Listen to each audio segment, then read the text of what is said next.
বিসমিল্লাহির রহমানির রহিম। দেশ ও দেশের বাইরে থেকে যারা আমাকে দেখছেন সকলকেই আমি আমার পক্ষ থেকে জানাই আসসালামু আলাইকুম। প্রথমত, আমার মাতৃভূমি ভালো নেই, আমার দেশের মানুষ কেউ ভালো নেই।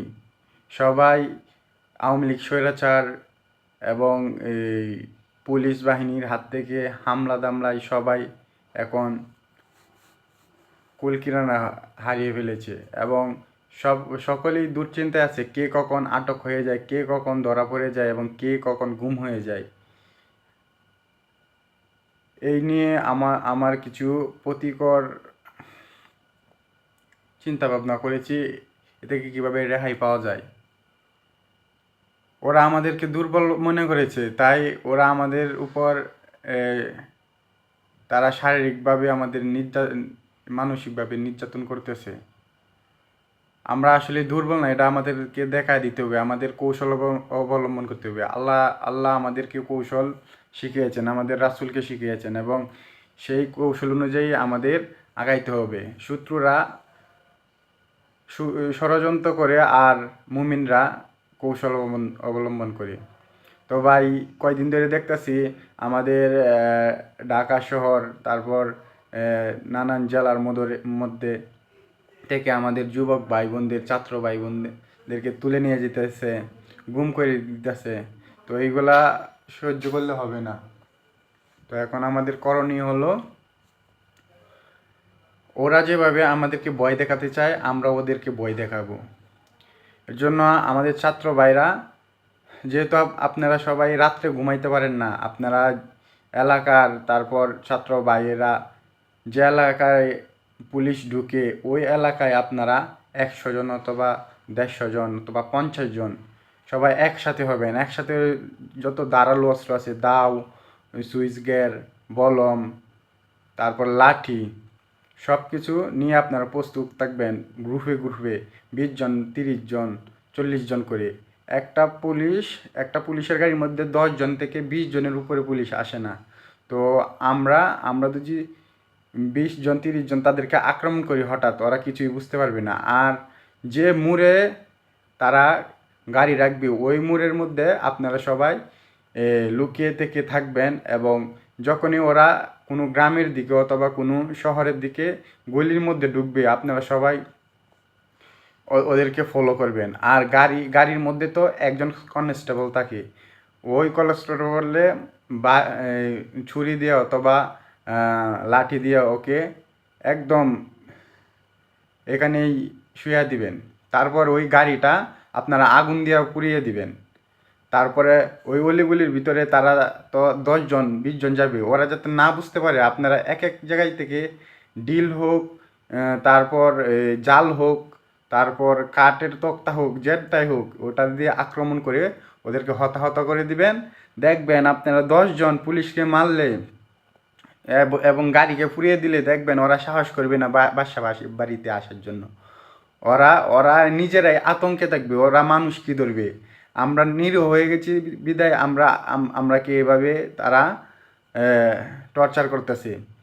আর মা বোনদেরকে আমি এই কথা বলতে চাই যে আপনারা হতাহত হবেন না। যদি অপরিচিত কেউ রাত্রে আয়া ঘরের মধ্যে করার নাগাদ করে, তাহলে আপনারা কি করবেন, মরিচের পানি গুলে রাখবেন। মরিচের পানি বেশি করে বালতির মধ্যে গুলে রাখবেন। যখনই আসবে তখনই মরিচের পানি পুরোটা শরীরের মধ্যে ঢেলে দিবেন। তারপরে আপনারা এটাও করতে পারেন, পেকটুলের মধ্যে মরিচ গুলাইতে পারেন, পুরাটা ওদের শরীরে ঢেলে দিবেন। তারপর আগুন ধরিয়ে দিবেন। আর আপনাদের কাছে দা বটি সবসময় রাখবেন আর ওদেরকে কুপিয়ে এখানেই হত্যা করে দিবেন। কারণ এখন তো দেশে আইন নাই, আইনের লোক তো আমাদের পক্ষে না, আমাদের বিপক্ষ হয়ে গেছে। আর এর জন্যই আমাদেরকে সাহসী হতে হবে, আমাদেরকে মুখ বুঝে বসে থাকলে হবে না। আমাদের প্রত্যেক জেলার মধ্যে একটা একটা একটা জেলার মধ্যে কয়টা থানা থাকে, 12, 13, 14, 15টা থানা থাকে। একটা থানার মধ্যে 100 অথবা 150 এর উপরে পুলিশ থাকে না। আমরা সবাই জনগণ, এখন কোনো রাজার রাজার কোনো রাজার শাসনে না, আমরা এখন সবাই গণতান্ত্রিক দেশ, আমরা সবাই এখন গণতান্ত্রিক জনগণ। আমরা সবাই যেহেতু এই সরকারের বিপক্ষে গেছি, আমরা সকলেই একটা এলাকার মধ্যে 5 লাখ 10 লাখ 15 লাখ 20 লাখ মানুষ থাকে। তো আমরা যদি প্রত্যেক ঘর থেকে একজন একজন করে বেরিয়ে আসি, 20,000 অথবা 30,000 মানুষ একটা থানা ঘেরাও করি, ওরা ওরা পালানোর কোনো জায়গা পাবে না। তো বাংলাদেশটা এখন ভারতের দালাল হয়ে গেছে, এমন আয়ত্তাধীন চলে গেছে। এখন যদি আমরা বসে থাকি তাহলে আমাদের হয়তো ভুল হয়ে যাবে। আর এই সরকারকে হটাতে না পারলে আমাদের আগামী প্রজন্মের, আপনাদের সন্তান, আপনাদের বাচ্চারা, আমাদের সন্তান, আমাদের বাচ্চারা সবাই গোলামির দাসত্বের কাছে দাসত্ব করতে হবে, যেই রকম ইংরেজদের করেছিল আমাদের পূর্বপুরুষরা। এবং আমাদের এখন মুখ বুজে বসে থাকলে হবে না, আমাদের কৌশল অবলম্বন করতে হবে। আর বিএনপি অথবা জামাত, অন্যান্য দল যারা আসুক, তারা আসুক, মন চাই না আসুক, কিন্তু আমাদের সাধারণ জনগণ হিসেবে আমাদের দেশকে বাঁচানোর জন্য আমাদের দায়িত্ব, কর্তব্য, এবং আমরা ওদের উপরে ঝাঁপিয়ে পড়তে হবে। দুজি আমরা তাদেরকে এভাবে চাপের মধ্যে রাখতে পারি, তারা এমনিতেই দেশ ছেড়ে পালাবে। ইনশাল্লাহ বিজয় আমাদের হবে। আপনারা শুধু একটু চোখ কান খোলা রাখেন এবং কৌশল অবলম্বন করেন। আর পুলিশ বাহিনী কতজন আছে, কতজনকে মারবে? আমাদের ভাই বোনদেরকে কতজনকে মারতে পারবে? আমাদের উদ্দেশ্য হলো আখিরাত, দুনিয়ায় তো ক্ষণস্থায়ী এবং পরীক্ষার জায়গা।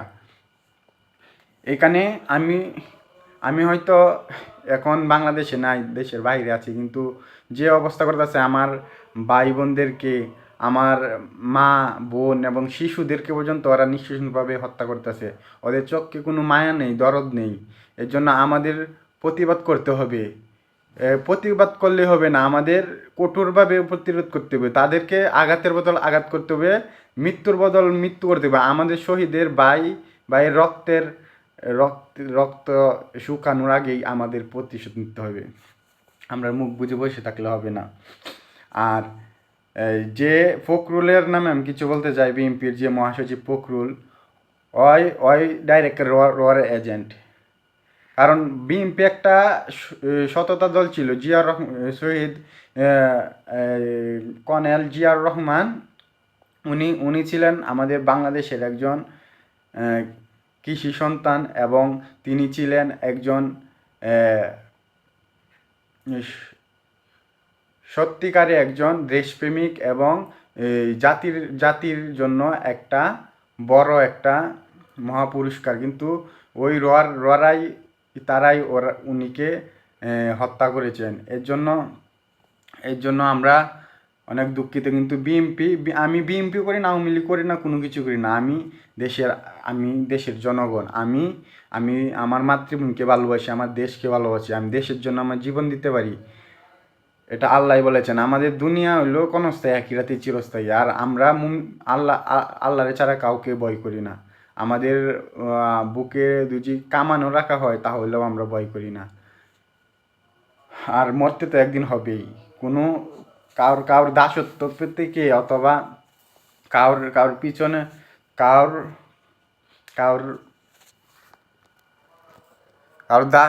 দাসে পরিণত হয়ে, অথবা কারোর গোলামি করে মরাচ্ছে, আল্লাহর পথে 1 মিনিট বাঁচবো তাহলে কোনো, যেমন দেলোয়ার হোসেন সাইদি সাহেব বলছেন লাস্ট ভাষণে, যেন সিংহের মতো বিড়ালের মতন 100 বছর বাঁচার থেকে সিংহের মতন 1 ঘন্টা বাঁচবো, এটাই আমার জন্য কল্যাণ হবে। আর আমাদের যে ভালো ব্যক্তিরা, তাদেরকে আমরা ধরে রাখতে পারি নাই। যারা আমাদের মুক্তির দূত ছিল, যারা আমাদের মুক্তি চেয়েছিল এবং আমাদের দেশটাকে সোনার দেশ হিসাবে গড়ে তুলতে চেয়েছিল, তাদেরকে আমরা ধরে রাখতে পারি নাই। আর এখন আমাদের আর সময় নেই। আমাদের সকলকে একমুষ্ট করতে হবে এবং সকলকে আন্দোলনে রুখে দাঁড়াতে হবে। আর বলতে চাই, এখন আমাদের যে চলমানে আমরা যোগ্য লোক দেখতে পারছি না, কাকে আমরা দেশের প্রধান চেয়ারে বসাবো অথবা প্রধানমন্ত্রী বানাবো। আমরা যোগ্য লোক দেখতে পাচ্ছি না। সবাই নিজের স্বার্থের জন্য, সবাই সবাই নিজের স্বার্থের জন্য, নিজের ব্যাংক ব্যালেন্স করার জন্য, নিজের সন্তানাদির ভালোর জন্য তারা বিদেশে বহুত বহুত কোটি কোটি টাকা, হাজার হাজার কোটি টাকা বিদেশে পাচার করে বাসা বাড়ি বেঁধে ওইখানে তারা চিরস্থায়ী জীবন করবে। কিন্তু দেশের মানুষ খাওয়াক মরলে না খাওয়াক, কিন্তু তারপর মরে যাক, ওইটা তাদের বিষয় না। আমাদের এমন একজন রাষ্ট্রনায়ককে খুঁজতে হবে যিনি যিনি আমাদের আমাদের জনগণের পাশে সবসময় থাকবে এবং আমাদের দেশের উন্নতর উন্নত উন্নত কান্ট্রিতে পরিণত করবে। আমরা প্রবাসীরা অনেক অনেক ভাই বোনেরা আছে, আমরা রেমিটেন্স যোদ্ধা। আমরা একটা দেশকে গড়ার জন্য রেমিটেন্স যোদ্ধারাই যথেষ্ট। আমরা আছি, তারপর আমাদের শিল্প কারখানাগুলো আছে, সব দিক দিয়েই আমরা আগিয়ে। কিন্তু আমরা একজন সুষ্ঠু বিচারক চাই, সুষ্ঠু একজন মাতা চাই, যিনি আমাদেরকে এই সুরক্ষা দিবে ছায়ার মতন। এইরকম ব্যক্তিত্ব আমরা দেখতে পাচ্ছি আমাদের একজনই দেখতে পাচ্ছি বর্তমান যে পরিস্থিতিতে, ডক্টর ইউনূস। উনি উনি উনি এত সম্মানীয় ব্যক্তি এবং এত দেশপ্রেমিক। আপনারা ওনাকে রিসার্চ করলে বুঝতে পারবেন। আর উনি যদি দেশের দায়িত্ব পান, তাহলে আমাদের দেশটাকে সোনার দেশ করবে। আর আমরা মুসলমানরা আমরা স্বস্তিভাবে বাঁচতে পারবো এবং আমাদের সন্তানাদিও আগামী ভবিষ্যতে তারা একটা ভালো পর্যায়ে এবং সারা বিশ্বের কাছে সব দিক দিয়ে উন্নত হতে পারবে এবং তারা জাতির বুকে আমাদের মাতৃভূমির মধ্যে হাসি ফোটাতে পারবে। এই বলে আমি আমার কথা শেষ করলাম। আবারও সকলকেই সালাম। আসসালামু আলাইকুম রহমতুল্লাহ।